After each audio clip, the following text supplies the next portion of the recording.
तो हेलो दोस्तों, आप सभी को एक बार न्यूज एंड पॉलिटिकल एनालिसिस पर स्वागत है।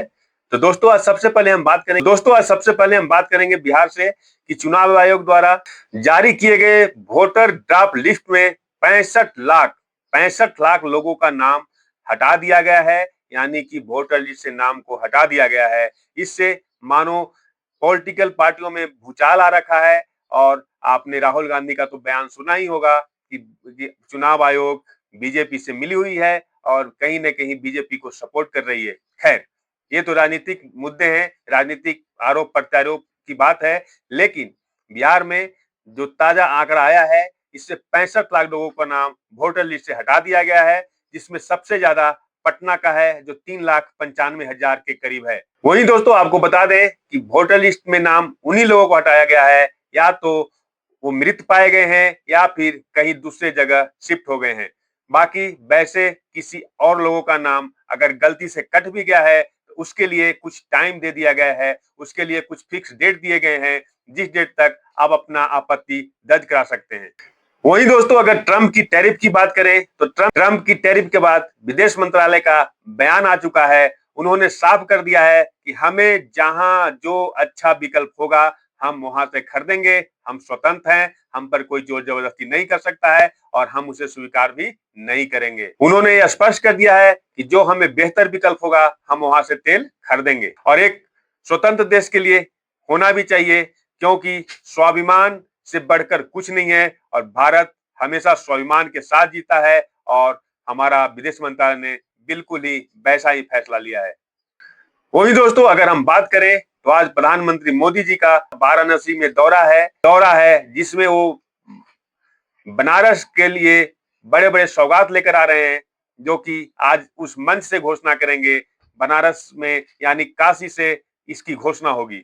वाराणसी के बलौनी में उनकी सभा होगी, जहां से वो बड़े बड़े घोषणा करते नजर आएंगे। ये तो देखना होगा कि आज क्या क्या घोषणा करेंगे अपने बनारस के लिए और किसानों के लिए। दोस्तों अगर हम बात करें यूपी की, पीडीए पाठशाला को लेकर बहुत बड़ी कार्रवाई की गई है, जिसमें सपा के विधायक समेत 4 लोग गिरफ्तार किए गए हैं।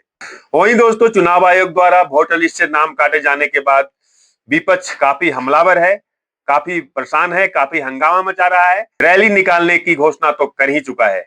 वहीं दोस्तों राजस्थान के अजमेर में वन विभाग ने अवैध निर्माण पर बहुत ही जबरदस्त एक्शन लिया है और कम से कम 200 दुकान जो अवैध निर्माण थे उनकी तोड़ने की लगातार कोशिश जारी है और तोड़ा जा रहा है। बहुत बड़ा बुलडोजर एक्शन हो रहा है। बाकी बिहार सहित कई राज्यों में खतरा मंडरा रहा है। वहीं बिहार में कई जगह बाढ़ से हालत काफी खराब हो रखे हैं। वहीं यूपी में देखा जा रहा है गंगा अपनी उफान पर है। वहीं दोस्तों अगर हम बात बिहार की चुनाव की करें तो सभी पार्टियां अपनी अपनी जीत की दावे पक्की कर रही है। लेकिन देखना यह होगा कि नवंबर में चुनाव है, उससे पहले जनता किसके फेवर में जाती है, किसको चुनती है, ये तो कहना मुश्किल होगा। लेकिन झंडे डंडे सभी के तैयार हो रहे हैं और सभी पार्टियां जोर शोर से प्रचार में लगी हुई है।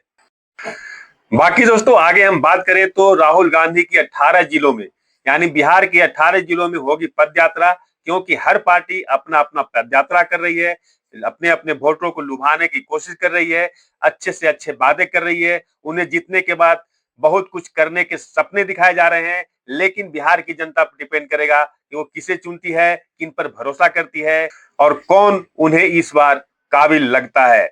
हालांकि कोई भी पार्टियां ऐसी नहीं है जिन्होंने अच्छे अच्छे प्रलोभन नहीं दिए हैं, अच्छे अच्छे वादे नहीं कर रहे हैं।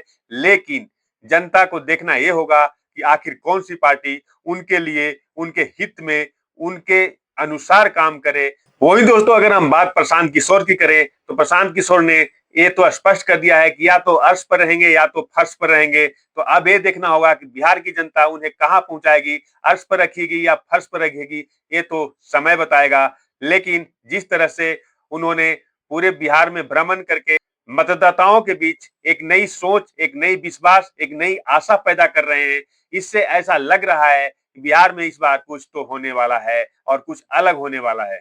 वहीं दोस्तों आरजेडी की बात करें, पूरी जोर तोड़ से प्रचार प्रसार में लगी हुई है और तेजस्वी यादव ने यह भी कहा कि हमने तो लाखों की संख्या में नौकरियां दी है जो बिहार की जनता जानती है और बिहार की जनता हमें ही चुनेगी, क्योंकि नौकरी का काम देने का काम हम करते हैं और हमारी पार्टी करती है। लेकिन अब देखना ये होगा कि जनता किनकी बातें, किनकी प्रलोभन में आती है, ये तो समय बताएगा और नवंबर के महीने में ये तो स्पष्ट हो जाएगा कि सरकार किसकी बन रही है और कौन कितना इनके हित में है।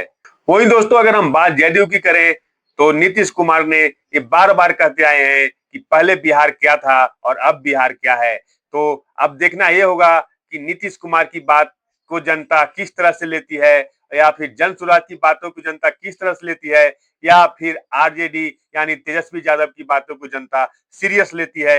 ये तो इस बार इलेक्शन में तय हो जाएंगे। लेकिन इतना तो जरूर है कि इस बार के इलेक्शन में कुछ नया होने वाला है, क्योंकि बिहार की जनता ने कुछ नया करने को ठान लिया है। बाकी दोस्तों इलेक्शन का समय है, आरोप प्रत्यारोप का दौर जारी है। सभी पार्टियां एक दूसरे पर तरह तरह के अटकलें लगा रही है, आरोप लगा रही है। लेकिन जनता को ये तय करना है किसका आरोप किस पर सही है, कौन मेरे हित में है और के कौन मेरे लिए सही नहीं है। ये तो उन्हें चुनना है, ये तो उन्हें चुनना है और उन्हें समझना है। बाकी दोस्तों मिलते हैं नेक्स्ट वीडियो में, तब तक के लिए नमस्कार, जय हिंद।